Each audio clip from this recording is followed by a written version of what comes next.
குழந்தைகளின் நலனில் அக்கறையும் பொறுப்பும் கொண்ட அனைவருக்கும் வணக்கம்.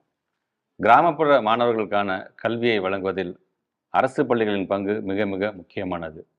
எந்தவித பாகுபாடும் இல்லாமல் அனைத்து தரப்பு குழந்தைகளும் கல்வி கற்க வேண்டும் என்பதற்காக கொண்டுவரப்பட்ட இலவச கட்டாய கல்வி உரிமை சட்டத்தை தமிழ்நாடு அரசு சிறப்புடன் செயல்படுத்தி வருகிறது. இக்கல்வி உரிமை சட்டத்தின் மிக முக்கிய அம்சமான பள்ளி மேலாண்மை குழுக்களை நமது அரசு 2 ஆண்டுகளுக்கு முன்னர் அனைத்து அரசு பள்ளிகளிலும் மறுகட்டமைத்தது.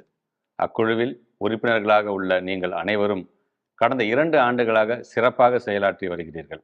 அரசு பள்ளிகள் என்பது வறுமையின் அடையாளம் அல்ல, பெருமையின் அடையாளம் என்ற உணர்வோடு தொடர்ந்து செயல்பட்டு வரும் உங்கள் அனைவருக்கும் எனது பாராட்டுகளையும் நன்றிகளையும் தெரிவித்துக் கொள்கிறேன். குழந்தைகளை மையப்படுத்திய கல்வி முறையை கொண்டு வருவதே நமது அரசின் முக்கிய நோக்கம்.